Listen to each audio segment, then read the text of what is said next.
ativo devido à desfolha e não floresceu. E aqui ocorreu um florescimento intenso, porque não houve perda com a ferrugem. Então, essa doença é muito grave ainda. Está tendo problemas na América Central também. Então, é uma doença que ainda merece ser trabalhado geneticamente. Então, o controle dessa doença, os principais é o químico e o genético, né? O químico tem vários produtos, os principais são os triazóis, trobilurinas, misturas, né, de triazóis e trobilurinas, cúpricos, né, fungicida à base de cobre, e tem vários outros que tem no mercado. Então, mas o controle genético é importante, né, que as variedades resistentes, como todos sabem, é um método econômico e eficiente de controle da ferrugem, e vários programas de melhoramento no Brasil vêm trabalhando com esse foco de ferrugem, né?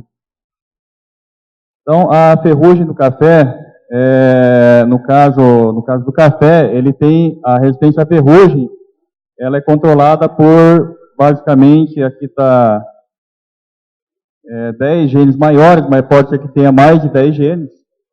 Então, genes maiores, para quem não sabe, são genes que têm um efeito principal, um efeito grande no controle da doença. Geralmente, ele promove uma resistência qualitativa.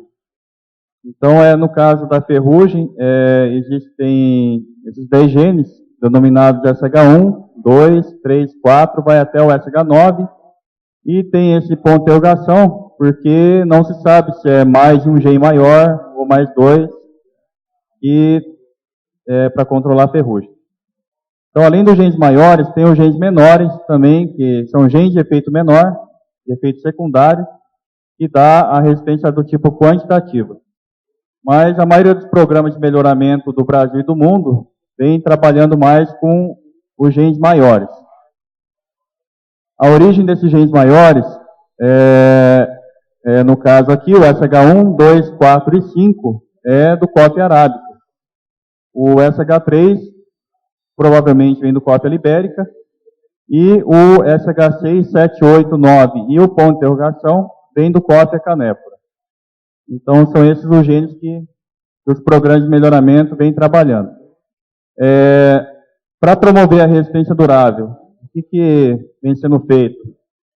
Feita a piramidação desses genes maiores. Então, os genes maiores, quanto mais gene você tiver, dificulta para as raças de ferrugem quebrarem resistência. Então, como foi comentado na mesa redonda de cultivares de café, vem ocorrendo essa quebra de resistência pelo surgimento de novas raças.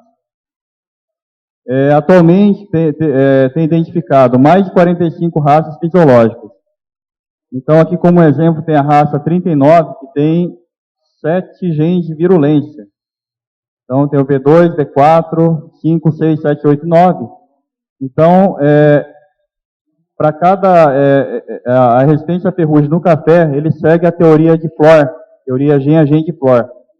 E para cada gene de resistência, tem um gene de virulência. Então, aqui nesse exemplo aqui da raça 39, já foi quebrado o genes SH2, 4, 5, 6, 7, 8 e 9. Testando apenas esse SH ponto de interrogação e o SH3. Então, esse é para dar um exemplo de como está grave esse problema de quebra de resistência que vem surgindo no mundo aí. Aqui está em vermelho o gene SH3, porque é um gene interessante que ainda não tem essa raça de ferrugem, não tem muito disseminado no Brasil, essa raça de ferrugem que tem um gene de virulência V3. Então, o SH3 é interessante para os programas de melhoramento. E esse SH ponto de interrogação, que provavelmente vem do canéfora e tem várias introgressões no arábica, que é o caso do híbrido Timor, e, consequentemente, foi transferido para o Sarchimor e o Catimor. Então, é um gene importante ainda para os programas de melhoramento. Então, durante esses anos que foram desenvolvidas as variedades de café, várias cultivares foram desenvolvidas. Então, aqui tem um exemplo do que foi desenvolvido durante todos esses anos. A maioria das variedades com resistência completa à ferrugem são derivados de Britimor, como o caso do Sarchimor e Catimor, e o Catindu, que são cafeeiros que seriam portadores do gen SH3, derivado de cópia libérica. Então, aqui teria, por exemplo, aqui o IAPAR 39 e PR98, são dois Sarchimor, IPR 107, cruzamento de IAPAR 39 com Mundo Novo, Tupi, do IAC, ele é um Sarchimor também, tem o IAC 125RN, que também é um Sarchimor, Catiguá, Sacramento, Pau Brasil, da Ipamig e o Palma 2. Então, tem várias variedades que já foram desenvolvidas e apresentam uma resistência à ferrugem. Aqui teria o IPR 107, para dar um exemplo de uma variedade que teria resistência à ferrugem e alta produtividade. Uma variedade que recentemente foi lançada pelo IAPAR. A resistência parcial, a origem, geralmente vem de cultivares derivadas do Icatu, Catucaí também, né? Tem várias variedades do Catucaí que tem uma resistência parcial. E geralmente essa resistência parcial é o efeito dos genes menores que aparecem quando a resistência de genes maiores é quebrada. Daí aparece os genes menores. Então, o Icatu, antigamente, uns 20, 30 anos atrás, ele tinha uma resistência boa para ferrugem. Com o tempo foi quebrando e foi aparecendo essa resistência quantitativa. O objetivo do trabalho é selecionar progênios de café com alta produtividade e com resistência à ferrugem. Bom, o tempo está curto, mas nós avaliamos em 2 locais no Paraná, um é numa região mais quente e uma na região mais fria. Avaliamos com delineamento estatístico. Foram 9 progênios de café arábica, avaliamos materiais do Sarchimor com Catucaí e alguns Catucaís. E colocamos padrões resistentes à ferrugem, que é o Tupi e o IAPAR 39, e o suscetível, que é o Catuaí.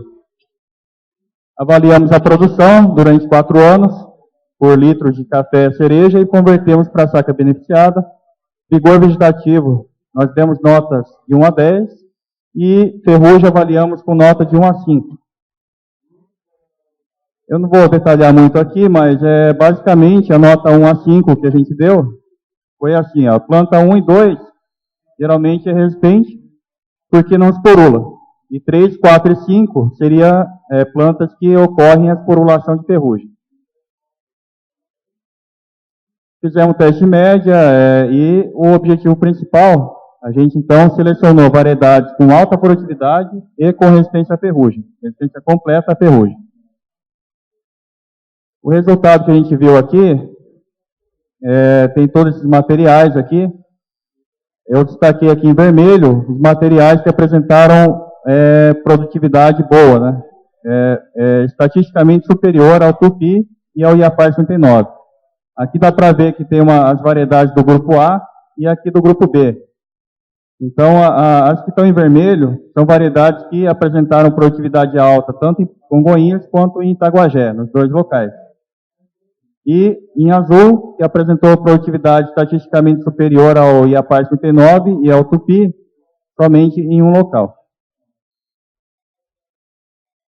Então, desses materiais que apresentaram alta produtividade, estatisticamente superior aos padrões, foi visto aqui que tem materiais com uma porcentagem de resistência à ferrugem em torno de 80% em um local, e nesse outro local apresentaram 100% de plantas com resistência completa à ferrugem, com notas 1 a 2, ou seja, não esporularam. E seria igual ao Tupi e o IAPAR 39, e foi 100% de plantas resistentes à ferrugem. Então, essa é uma foto de experimento. Teria aqui uma foto do suscetível, né, quantisfólia. Uma parcela aqui no ano em que foi feita a avaliação de ferrugem, foi tirada a foto. Então, daqui é o suscetível, daqui é o resistente. E, então, para concluir, os melhores materiais que já estava destacado em vermelho naquela tabela foram materiais do Sarchimor. Esse material aqui é interessante, ele é um material do catuai, é um catindu, né? É um catuai cruzado com cafeiro da série BA10. Então ele tem um potencial interessante, que ele é bem produtivo, provavelmente é portador do GNSH3, derivado dessa série BA10, do Coffea libérica, e ele provavelmente teria uma tolerância maior à seca, que é comum encontrar em cafeiros da série BA10. O Sarchimor também foi encontrado resistência à ferrugem e alta produtividade. O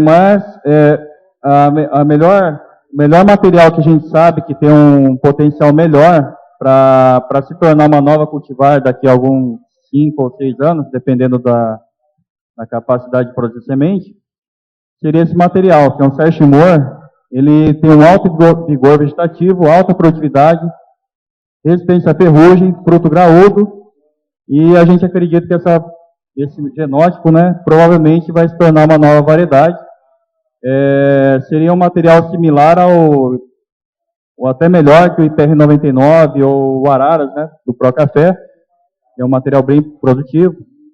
Então ele tem um potencial de ser um Sarchimor de alta produtividade. E outra conclusão é que está complicado aqui, a quebra da resistência à ferrugem, a gente está observando já no Sarchimor, não só nesses materiais que a gente avaliou, mas também já observamos em materiais que normalmente apresentavam uma resistência boa para ferrugem. Por exemplo, o tupi, o batã, já vem quebrando. Então é um problema para os programas de melhoramento tentar desenvolver variedades com uma resistência durável à ferrugem. Era isso que eu tinha para apresentar. Se alguém tiver alguma pergunta. Muito obrigado, Gustavo. Uma salva de palmas. Há tempo para uma pergunta. Marco, lá no fundo.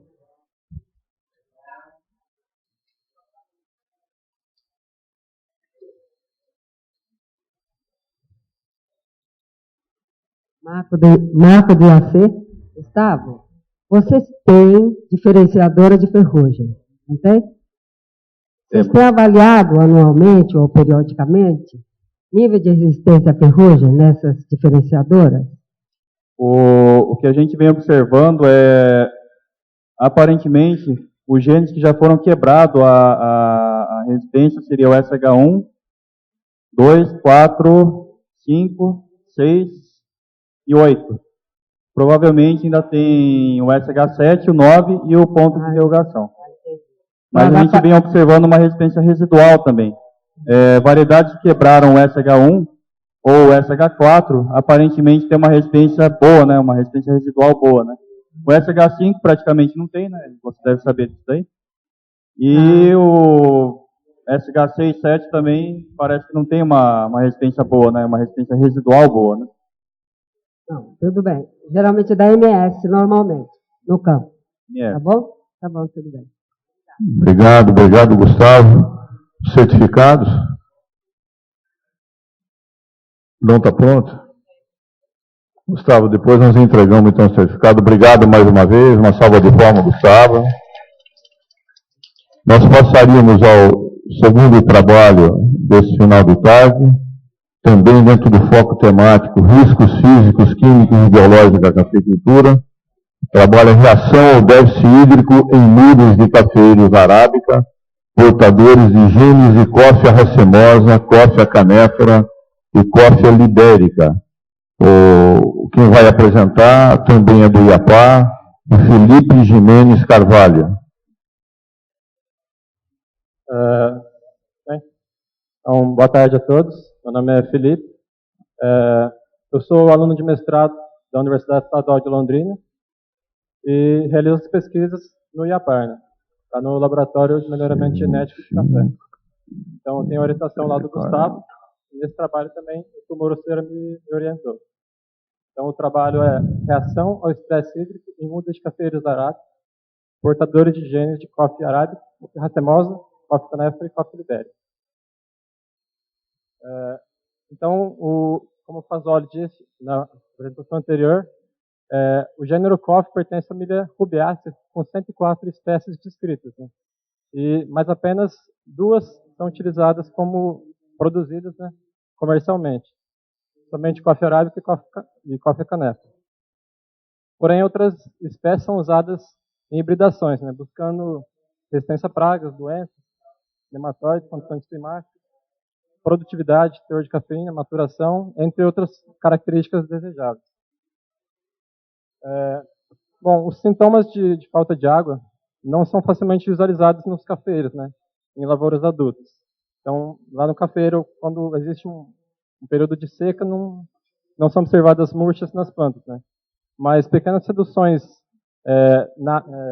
de água são muito prejudiciais aos cafeeiros, reduzindo o crescimento, alterando o processo biológico, fisiológico, injúrias e principalmente queda na produção. Bom, as plantas também apresentam mecanismos para diminuir esse efeito da falta de água, né, como crescimento radicular, diminuição da área foliar também, e fechamento somático. E a capacidade de manter as folhas túrgidas dos cafeeiros é uma das características necessárias para essa diminuição para essa queda na produtividade, né, para reduzir essa queda. Bom, o café arábica encontra grandes áreas para seu cultivo no Brasil. Porém, muitos cafeicultores vão para áreas que não são tão propícias para a agricultura, né, para o cafeeiro. Locais com pouca chuva, com estiagem e temperaturas muito elevadas. Então, nesse trabalho, a gente quis ver quais cultivares teriam essa adaptação a essas áreas, né? Então, cultivares de café desenvolvidos pelo IAPAR e outros genótipos em seleção têm esse potencial para resistir à seca, né? Porque são portadores de genes de Coffea racemosa, Coffea canephora e o libérico.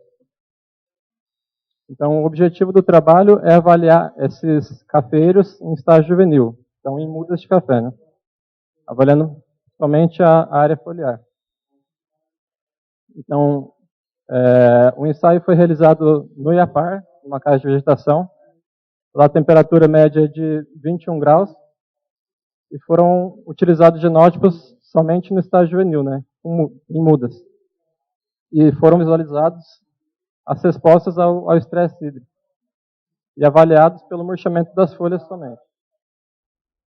Então foram avaliados 18 genótipos de híbridos, né, de genótipos com genes de Coffea racemosa, Coffea libérica e Coffea canephora, 2 arábicos puros e 1 Coffea canephora. Então foi utilizado delineamento em bloco ao acaso, com 8 repetições e parcelas de 3 plantas. Então esses são os 21 genótipos utilizados. Muitos deles são cultivares ou são genótipos que futuramente serão lançados pelo IAPAR. Do lado direito ali tem os genes que existem nesses cafeeiros, né? Genes de Coffea libérica, Coffea canephora e racemosa. E no final ali os 2 puros de Coffea arábica e 1 Coffea canephora, o Poitin. Então as mudas foram desenvolvidas em copos plásticos de 700 ml, contendo substrato com solo, areia, matéria orgânica e nutrientes, conforme a análise química, e acondicionados em viveiro com 25% de sombra, deixados lá por 6 meses, e daí com 7 a 8 pares de folhas, as plantas foram levadas para a casa de vegetação. Então, foi deixada para aclimatização por 1 semana na casa de vegetação, com irrigação normal, e logo após essa primeira semana, essas 2 semanas, elas foram imersas em água totalmente, os vasos, e deixando o solo totalmente encharcado, né, com capacidade máxima de retenção. E a partir dali foi deixado em suspensão total de irrigação, então totalmente, sem água, né. A cultivar Catoia vermelho e a C99, ela foi utilizada como padrão suscetível. Então, quando ela alcançava um determinado grau de murcha, era realizada a avaliação do experimento total. Então aí tem uma escala de notas, que é de 1 a 5. Então, na nota 1 não tem nenhum sintoma de murcha. Na nota 2, as folhas são parcialmente murchas, parcialmente pendentes. Né? Folha 3, escala 3, as folhas estão totalmente pendentes, mas sem nenhuma mudança de cor nas folhas. Na nota 4, as folhas são totalmente pendentes, com descoloração das folhas, por exemplo, um tom amarelado e opacas. E na 5, folhas completamente secas, folhas mortas, somente o caule verde, né? Eles perdem totalmente as folhas, mas pode rebrotar. A escala de notas foi de 1 a 5, porém foi utilizada a nota parcial também, né? De 1,5, 2,5, 3,5 e 4,5 para facilitar na hora de dar as notas. Após a primeira avaliação, as plantas foram irrigadas por 7 dias, depois realizada outro processo de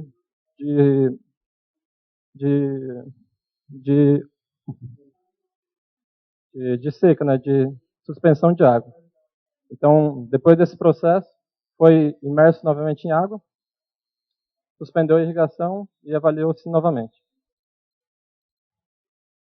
Na análise estatística, foram submetidos os dados foram avaliados em análises estatísticas, com o Scott Naut a 5%, probabilidade com o auxílio do software Genesis.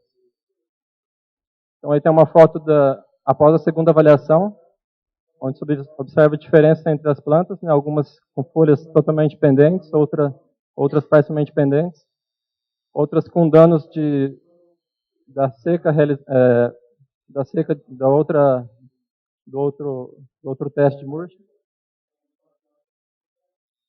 E aí tem o resultado das duas avaliações, né, e a média das duas avaliações. Os resultados foram bem compatíveis da primeira e da segunda avaliação. E pela nota média geral, o Aramosa 11260 teve o melhor resultado, né, com nota média de 1,531. E como pior resultado, né, o Apoatan IAC 2258 obteve a pior média, com nota média geral de 3,458. E entre eles, alguns intermediários. Né. O segundo melhor foi o Etiópia, CAF 600, o terceiro IPR 100 e o quarto IPR 103. Então, o melhor desempenho a seca foi do genótipo 11260, provavelmente por ter os genes de cofa-racemose. Né. E lá tinham 4 materiais de aramosa, porém somente um foi superior, mostrando que houve uma heterozigose desses genes no aramosa. Né. Em segundo lugar, o IPR100, tem os genes do BA10, de cofa libérica, então por isso que ele seria um material mais resistente à seca, mas os genes BA10 também estão presentes no IPR101 e no 105, mas esses não se sobressaíram nos testes. O IPR103 foi o terceiro colocado, né, que é derivado de catoaico e catu, porém outros materiais com o mesmo genótipo foram inferiores a ele, mostrando uma heterozigosidade também. E a PAR 59 e a IPR 98 foram intermediários nesses testes, porém o IAPAR 59 foi tido como um resistente à seca em outros trabalhos, né? Mas outros genótipos outros materiais com genótipo de Sarchimore foram inferiores também, como o IPR 97, IPR 99, 104 e o Tupi e o 107. E por último, né, o pior foi o Apoatan, o Coffee Canepa, que foi o mais suscetível à seca, né, nas duas avaliações, do mesmo modo que a Almeida observou também em 97, no meio da rede-alfa. Então, os resultados desse teste foram preliminares, né? Só foram observadas as folhas, né? Então, para mudas foi um resultado, dá para se considerar esse resultado, mas teria que ver também a campo isso, né? Como é que essas plantas vão reagir. Bom, concluindo também, então, esses genótipos que foram os melhores, eles têm uma boa... eles poderão ser futuramente materiais que poderão ser lançados para áreas que têm deficiência hídrica ou calor, né? É isso, obrigado.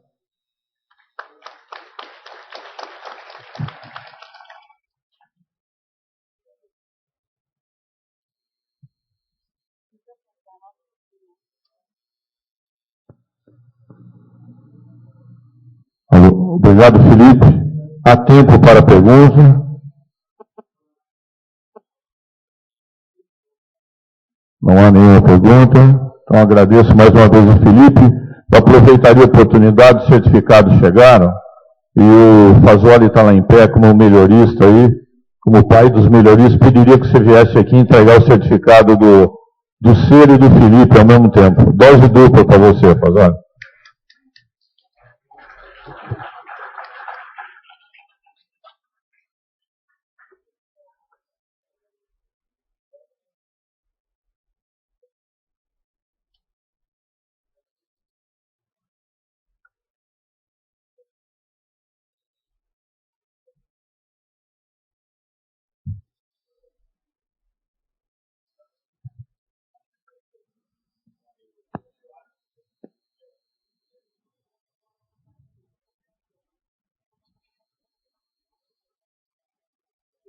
Obrigado, parabéns. Vamos passar para o próximo trabalho, foco temática, melhoria dos processos de colheita e da pós-colheita. O trabalho é desempenho e influência da colhedora mecanizada na produtividade da lavoura cafeeira em 4 safras. Quem vai apresentar é o professor Fábio Moreira da Silva, da UFLA.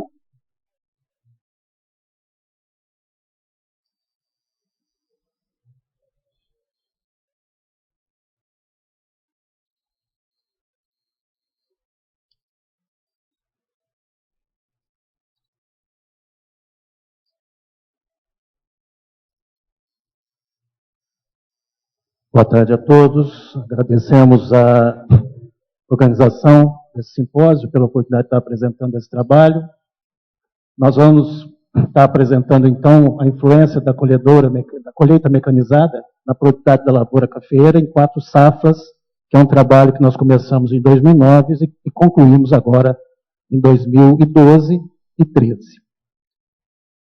Em cima dessa foto retratada pela Valéria Vidigal, nós vamos fazer um breve histórico, introdução, por que nós estamos trabalhando nessa temática. Em 97, nós começamos o primeiro trabalho lá na UFLA, com a avaliação das máquinas para a colheita do café. Nós conseguimos aprovar um projeto BioX Café, na época do CNPq. Se eu não me engano, acho que o professor Nazareno é coordenador institucional do BioX na época. E culminou nessa série de trabalhos que nós temos desenvolvido através da universidade, com o nosso grupo de trabalho, em cima da mecanização. Em 98, nós criamos a Expo Café, e de lá para cá viemos ganhando muito conhecimento em termos da mecanização. Em 2000, nós começamos um trabalho com apoio das empresas, no caso foi a Jato, porque era um trabalho de longo período, difícil de você fazer dentro dos processos de gestão dos órgãos financiadores. Foram 5 anos de trabalho, que começou em 2000, terminou em 2005, onde nós queríamos avaliar se haveria ou não prejuízo para as lavouras colhendo mecanicamente e com mais de uma passada dentro do processo de colheita seletiva. E esse trabalho resultou que não havia prejuízo. Comparado com a colheita manual, não houve, em 5 anos de colheita seletiva, inclusive, não houve qualquer prejuízo para a planta. Os primeiros trabalhos que nós começamos no BioX, a gente avaliava o quê? Desfolha, quebra de ramos, desempenho operacional de máquinas. E o medo era que a máquina estivesse estragando a planta. Hoje a gente já sabe que é o inverso. É mais fácil, dependendo do operador, do trabalhador, do apanhador, ele estragar mais a planta do que a própria máquina, justamente por profissionais não habilitados. A hipótese desse trabalho foi o seguinte: é comprovado que os danos causados aos cafeeiros podem afetar a produtividade. Também a colheita manual causa danos aos cafeeiros, principalmente com os apanhadores que nós temos percebido atualmente nas lavouras cafeeiras. Aquele pessoal que sabia apanhar café começou a aposentar. E a turma nova que está vindo para esse tipo de função não sabe apanhar café. Ele causa um desfolha muito grande e quebra de ramos também. Isso tem sido uma constante. Se a colheita mecanizada for menos agressiva que a manual, pode haver favorecimento às plantas. Então, a gente já tinha provado que não havia dano às plantas colhendo mecanicamente, uma vez que você fizesse a devida regulagem da máquina, né? Se você também exagerar na vibração e diminuir a velocidade operacional, o que vai acontecer? Você estaria colhendo a safra atual e a próxima também por danos causados às plantas, e já houve casos que levou até à justiça. Né? A pessoa que contratou o serviço se sentiu lesada porque realmente a máquina estragou a planta. Mas nós podemos focar hoje com relação à colheita mecanizada. Menor desfolha das plantas, menor quebra de ramos, isso já é comprovado, colheita mais rápida, colheita antecipada, maior tempo para a planta se recuperar após a colheita, que a colheita não deixa de ser um processo que estressa a planta, e possível aumento de produtividade. Então, a nossa tese estaria assim: será que existe a possibilidade das plantas estarem respondendo positivamente em termos de produtividade? Alguns produtores estavam começando a notar isso, mas sem números para comprovar esses fatos. Então, nós começamos esse trabalho em 2009, na época eu conversei com o professor Rubens, falei assim: pode ser uma colheita antecipada e uma colheita menos agressiva aumentar a produtividade? O Rubens falou: pode, porque a planta descansa mais cedo e recupera mais cedo, com um novo enfolhamento e também uma florada mais vigorosa, um pegamento melhor. Então nós começamos a perseguir essa tese. Né? O fator complicador de um trabalho desse: a planta tem bianuidade. Ano de alta, ano de baixa. Se bem que a gente já tinha detectado que com a colheita mecanizada, essa bianuidade vinha diminuindo. Mas como é que eu vou provar se houve ou não uma interferência na produtividade em lavouras com alta e baixa? O que nós fizemos? Nós pegamos lavoura de primeira safra, de segunda safra, e começamos nessa lavoura onde as produtividades são mais uniformes. E assim nós passamos a fazer esse ensaio de 4 anos. O objetivo foi avaliar a colheita mecânica com 1 e 2 passadas da colhedora em lavoura de segunda safra, utilizando colhedoras convencionais. Nós trabalhamos na Fazenda Bravinhos, Carmo do Paranaíba, nas safras de 2009 a 2012, na lavoura Catuaí, 3 anos e meio de idade, altura 1,5 metro, espaçamento 3,90 por 60 entre plantas, totalizando 4.200 plantas por hectare, declividade média de 4%, os ensaios foram em blocos casualizados, parcelas de 65 plantas, 4 repetições em 4 anos consecutivos. Os tratamentos foram colheita manual, como testemunha, colheita com uma única passada, usando velocidade de 1.000 metros por hora, vibração de 950 ciclos por minuto, e colheita seletiva com 1.300 e 1.600 de velocidade, 850 e 950 ciclos de vibração. Nós preparamos a máquina para esse trabalho. Nós usamos uma máquina da Case, que é tida, né, conhecida entre os prestadores de serviço, que é uma máquina que é mais macia, judia um pouco menos da planta. É um pouco menos agressiva que as demais. Fizemos a alocação das varetas, colocando as varetas mais longas embaixo, deixando apenas 2 centímetros entre uma vareta e outra, para machucar o menos possível o ortotrópico. Tiramos as varetas na altura da brotação da planta, tratando de lavoura nova de segunda safra, e fizemos ainda o abaixamento dos recolhedores ao máximo, e colocamos uma haste para levantar a saia, para não interferir nas perdas pela colhedoura, né? Porque senão a própria saia estaria varrendo os frutos para fora da máquina. Então, houve uma preparação da máquina, está aí a máquina pronta para ensaio. Na altura de 1,60 a 1,80, nós tiramos as varetas para não prejudicar os ramos de brotação. Fizemos os ensaios de força de desprendimento, passou a ser uma rotina no nosso trabalho. A força de desprendimento do cereja, do verde, estava dando 13 newtons, 1.300 gramas, e do cereja 7 newtons, 700 gramas, força, no dia da primeira passada. Né? Nós já sabemos, com 800 gramas força abaixo do cereja, já indica colheita. E com uma diferença entre o verde e o cereja de 300 newton-gramas, de 3 newtons, ou 300 gramas força, já podemos indicar colheita seletiva.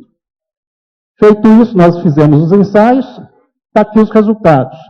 Nós chegamos que com 950 de vibração e 1.600 de velocidade, nós conseguimos fazer a colheita de 45% da carga pendente na primeira passada, que daria, em eficiência de derriça, 65%. Por quê? Nós temos que somar ao que a máquina colheu, o que caiu no chão, que também foi efeito de colheita através da derriça. Na segunda passada, nós conseguimos, na mesma velocidade de vibração, praticamente tirar toda a carga pendente, sobrando na planta apenas 2,9% da carga pendente. Fizemos a colheita seletiva e também fizemos a colheita manual, como os outros tratamentos. Aqui está a questão dos custos. Nesse tratamento 4, com 950 de vibração e 1.600 de velocidade, o custo operacional foi de R$ 994, contra o custo operacional de 1.248, com uma única passada da colhedora, colhendo aqui 75% da carga pendente, e aqui o manual, R$ 2.024, que era a nossa testemunha. Nós tivemos uma redução de custo aqui de 51% em relação ao manual. Está aqui o resultado final das 4 safras. Em 2009, nós fizemos a primeira colheita. Em 2010, voltamos à lavoura para ver a carga pendente. Não havia nenhuma diferença entre os tratamentos, nem mesmo entre as colheitas seletivas com diversas velocidades. Em 2011, já começou a aparecer uma tendência de aumento de produtividade em alguns tratamentos em relação à testemunha. A carga pendente estava dando 6,5, 6,1, contra 5,6 litros na testemunha, que era a colheita manual, mas ainda não deu significância. Em 2012, aumentou a tendência da colheita seletiva em relação ao manual, mas também sem significância, e aí que a gente tem que ser teimoso, e continuamos o ensaio. Nesse momento aqui, se não fosse realmente o apoio da empresa disponibilizando máquina, a gente não teria mais como continuar esse trabalho. Em 2013, apareceu a diferença significativa. Todos os tratamentos com colheita seletiva apresentaram carga pendente maior do que a colheita manual. Nós somamos todos os anos as tendências também. Somando as produtividades dos 4 anos, nós também obtivemos maior produtividade aonde colheu com colheita seletiva e também aonde colheu com uma única passada em relação à colheita manual, mostrando realmente que a máquina estava judiando menos da planta. Em conclusão, o que nós tivemos? A vibração de 950 e velocidade de 1.600, nós conseguimos colher 97% dos frutos com redução de custo de 51%. Em todas as safras suscetíveis de colheita mecanizada e seletiva, houve tendência de aumento de produtividade em relação à colheita manual. Na 4ª safra de colheita mecanizada plena, com uma única passada da colhedora, houve um aumento de 20% de produtividade na lavoura, com 1,6 litros por planta de diferença. Na 4ª safra também, em colheita seletiva, com 2 passadas, houve um aumento de 21% na produtividade da lavoura, com 1,8 litros a mais, onde colheu seletivamente.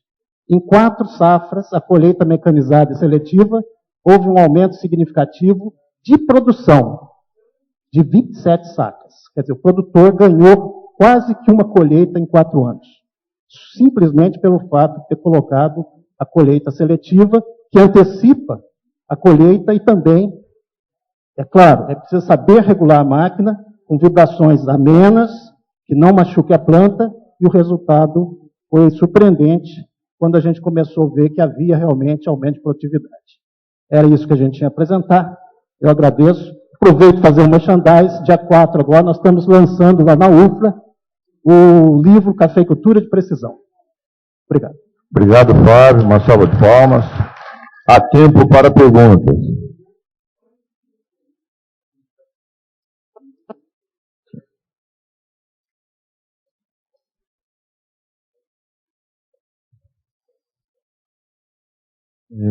Antônio Sérgio, UFV Rio Paranaíba.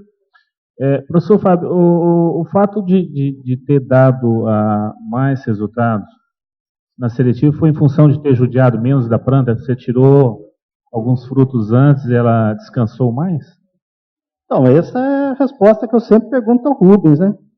Mas é o que a gente entende. A planta, ela tem esse comportamento. À medida que você faz a colheita mais cedo, e a seletiva começa mais cedo, a gente começa a fazer seletiva hoje com 40% de cereja, não importa se o resto é verde. Já dá para fazer seletiva, desde a força de prendimento, desde dentro daqueles parâmetros que a gente vem mostrando.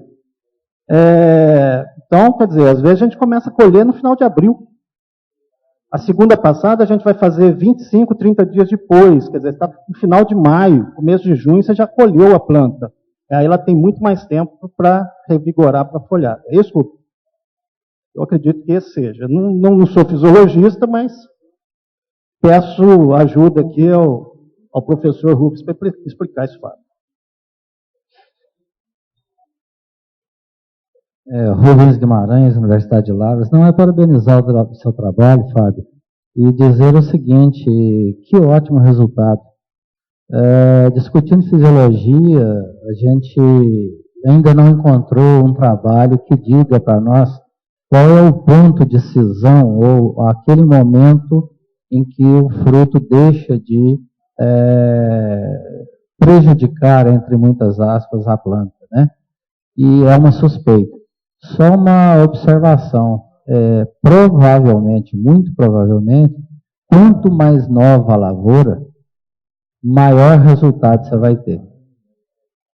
Então, eu acho que esse resultado tem muita importância para a cafeicultura nacional, porque nós saímos um pouquinho do foco só do adubo, ou só da poda, né? O momento da colheita interferindo na safra, e por isso eu te parabenizo. Um fato que a gente observou para fazer esse trabalho foi justamente sair. Nós quebramos alguns paradigmas. Primeiro, mostrar que há aumento de produtividade, mas segundo, entrar numa lavoura de segunda safra. Hoje a gente sabe que os produtores estão fazendo isso em função dos resultados que a gente vem apresentando, mas em 2009 o produtor tinha muito medo de entrar com máquina em segunda safra. Nós já estamos entrando hoje em lavoura de primeira. Então, quer dizer, o fato de ter escolhido uma lavoura nova era justamente para não pegar uma lavoura que tivesse com muita desigualdade, uma faixa produz bem, outra produz mal, e aí a gente ia ter uma dispersão, um coeficiente de variação muito alto. Obrigado. Infelizmente não há mais tempo de pergunta, nós estamos com o tempo esgotado. Mais uma salva de palmas. Obrigado, Fábio. Nós estamos devendo, professor, o seu certificado, porque houve um problema na impressão. Obrigado, Fábio. Nós passaríamos ao último trabalho, dentro do foco temático, otimização dos sistemas de cultivo. O trabalho é comportamento agronômico de clones de café arábica produzidos por embriogênese somática. Quem vai apresentar é o Carlos Henrique Siqueira de Carvalho, da Embrapa, e o Carlos é sediado lá no Pro Café, em Varginha. Bom, boa tarde. Esse trabalho ele foi conduzido na Fundação Pro Café. Eu sou pesquisador da Embrapa Café. A equipe é formada também pela Ana Carolina, o Irã, o Matiello, o Saulo, o Spartacus, que é sediado em Boa Esperança, a Gabriela, a Bruna e o Daniele, que são bolsistas do consórcio Pesquisa Café. Bom, todo mundo sabe, já foi bastante discutido aqui no Congresso, E, em geral, demora-se cerca de 30 anos, né, de trabalho para o desenvolvimento de uma nova cultivar de café. Isso é necessário em virtude dos diversos ciclos de seleção para se obter uma cultivar do tipo linhagem. Uma outra maneira mais rápida de desenvolver cultivares de café é através da seleção de plantas matrizes e a produção de cultivares clonais, como a gente tem visto aí para o café Conilon. Esse trabalho ele é muito mais rápido e pode ser feito em apenas 10 anos de trabalho somente. Ou seja, em 10 anos a gente já poderia lançar uma cultivar nova. Bom, dentro dessa linha de trabalho, a Fundação Procafé, ela tem trabalhado selecionando plantas com resistência ao bicho mineiro, que é uma característica ainda não presente nas cultivares comerciais, também um material, aliás, de resistência múltipla, tendo resistência ao bicho mineiro e à ferrugem, e plantas com altíssima produtividade, ou seja, plantas que produzem 30%, 40%, 50% a mais do que as cultivares comerciais usualmente plantadas. Esse aqui é o material que a gente vem trabalhando. A população de plantas em que a gente tem feito a seleção, a gente denomina Siriema, é um material que foi produzido originalmente no Instituto Agronômico de Campinas, é derivado de um cruzamento entre Coffea arábica e Coffea racemosa, e tem várias características muito interessantes. A primeira delas é que é resistente ao bicho mineiro, ou seja, forma algumas minas minas pequenas assim, geralmente são minas compridas ou são pontuais. Quando formam alguma mina, comparado com as minas maiores, né, de bordas arredondadas, por exemplo, de uma cultivar suscetível como o catuai. E, além disso, esse material ele é tolerante à seca. Aqui, em comparação, por exemplo, após um período seca, comparado com a cultivar catuai em Varginha. Então, é um material muito interessante. Além disso, é um material de maturação muito precoce. Bom, nós temos feito seleção de plantas nessa população. Bom, o trabalho, até o momento, nós selecionamos 60 plantas matrizes, entre plantas com características extraordinárias, como, por exemplo, resistência a bicho mineiro, bebida diferenciada e altíssima produtividade. Essas plantas são, então, as plantas matrizes são, então, inicialmente identificadas, depois elas são multiplicadas por embriogênese somática, onde são produzidas mudas clonais por embriogênese somática, e são, então, instalados ensaios de comportamento agronômico no campo. A gente vai mostrar aqui os resultados dos ensaios de Varginha e de Boa Esperança, em Minas Gerais. Esse é o processo de produção de mudas clonais que a gente utiliza para produzir as mudas.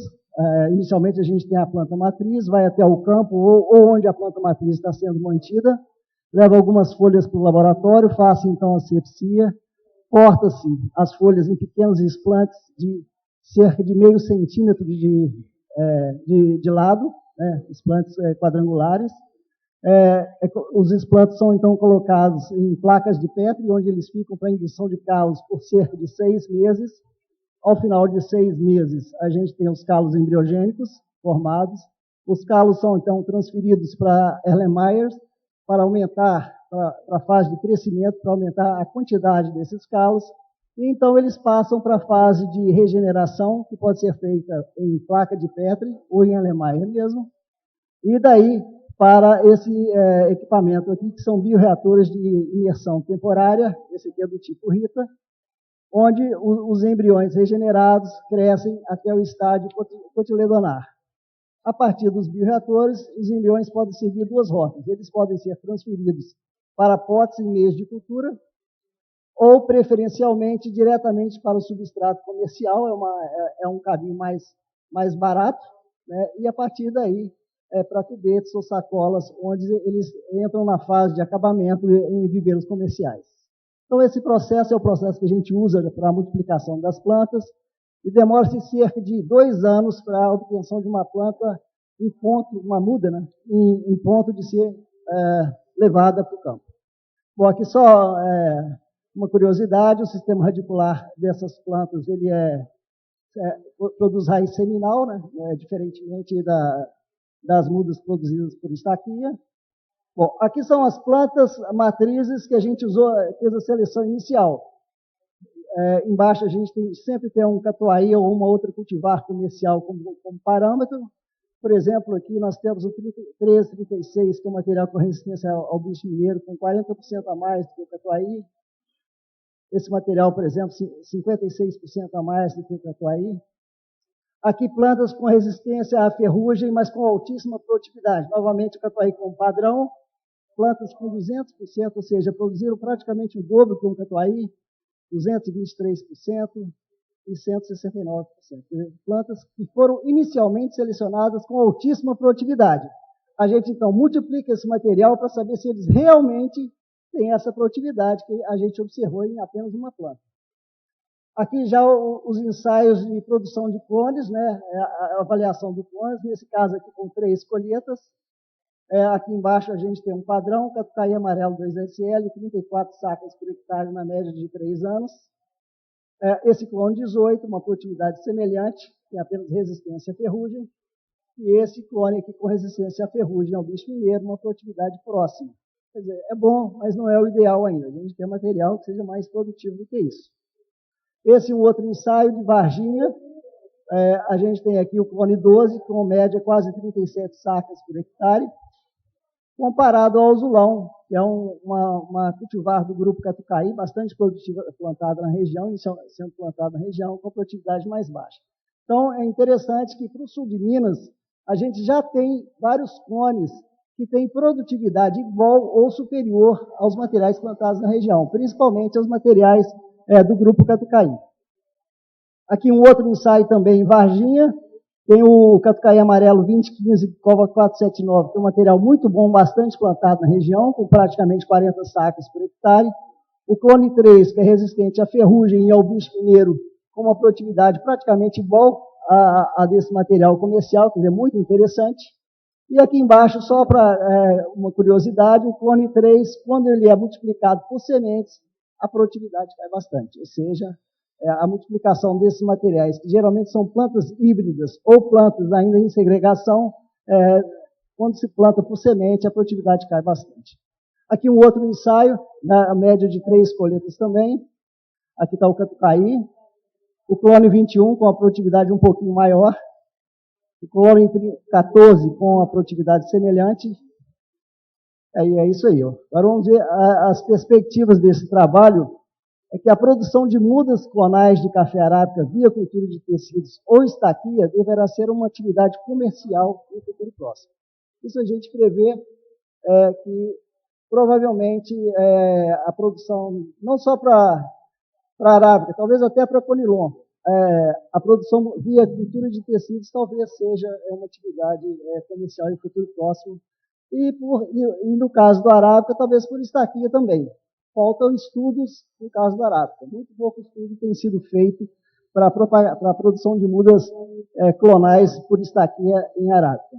A chave de sucesso da liberação comercial de cultivares clonais será a utilização de plantas matrizes ou de plantas que apresentam vantagens suficientes para que o cafeicultor se disponha a pagar mais. Porque uma muda propagada por embriogênese somática, o custo dela é de cerca de R$1, ou seja, 2 a 3 vezes mais do que o custo de uma muda propagada por semente. Então, somente materiais que apresentem características muito boas, vantajosas, é que serão comercializados.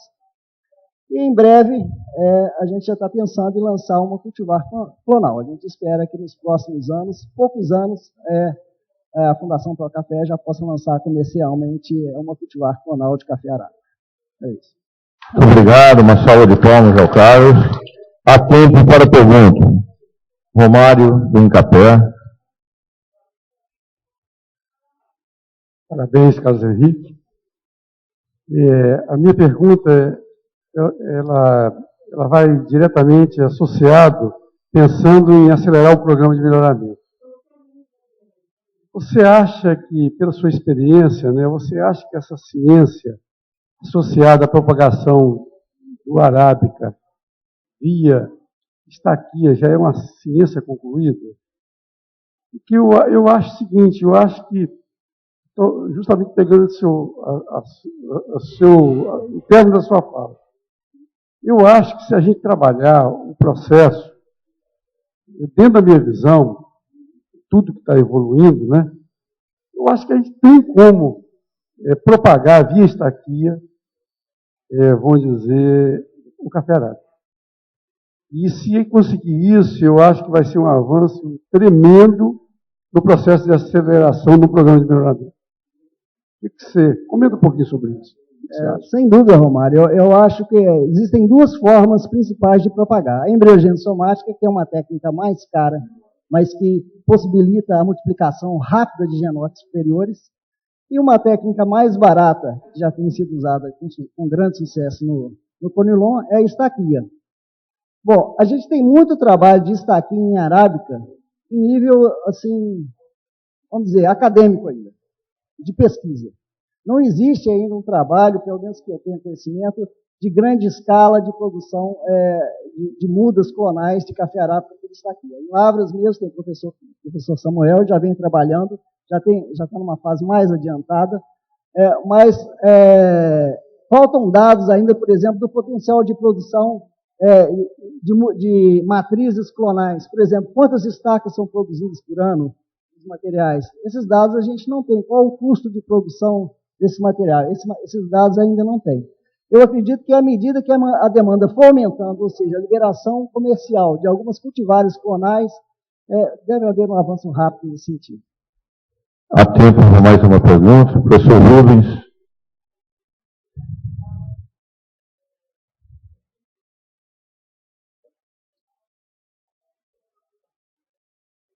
Rubens, Lavras, parabéns, Carlos Henrique. Mais ou menos dentro da pergunta do Romário. E nós estamos vendo aqui hoje, com satisfação, um ganho de produtividade por meios diferentes dos tradicionais. Nós acabamos de ver o professor Fábio, né, concluindo um aumento de produtividade acumulada em função de uma técnica de colheita. E agora nós estamos vendo uma nova técnica de propagação com aumento de produtividade em relação ao material tradicional. Mais ou menos o que o Romário está dizendo, a gente tem sempre essas dúvidas da estaquia, né, de outros, os trabalhos estão em andamento.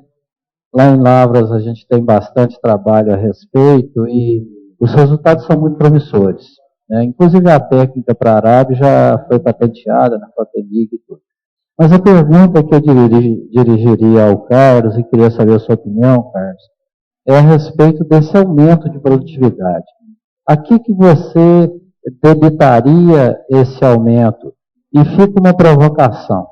Será que na estaquia, quanto na embriogênese somática, será que nós temos aí uma perda de juvenilidade em função da clonagem? Sim. Bom, começar a responder primeiro pelo aumento da produtividade. O grande aumento é através da exploração da heterose, né, de plantas híbridas. Isso, sem dúvida, o grande aumento de produtividade advém desse fato.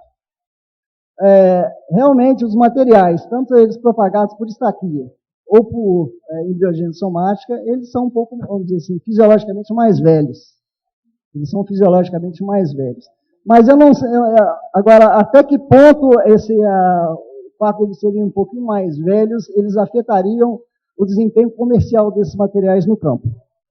Essa é uma questão. A gente não sabe. Existem materiais, por exemplo, na Procafé mesmo, a gente já tem materiais com 8 anos de campo.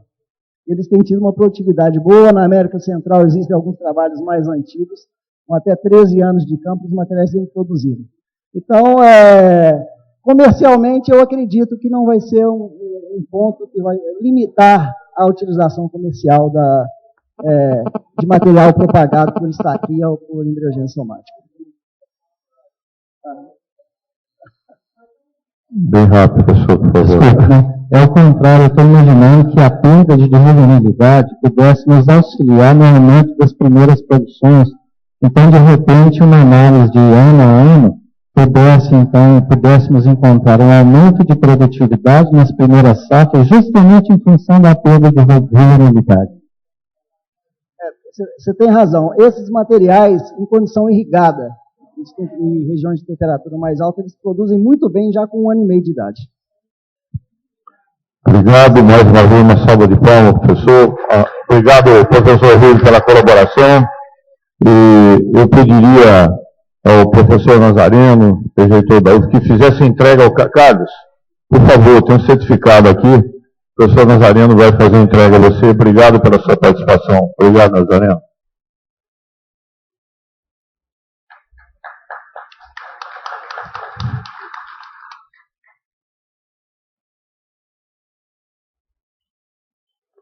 Muito obrigado a todos os participantes. Com isso, nós encerramos a sessão dos trabalhos orais do dia de hoje.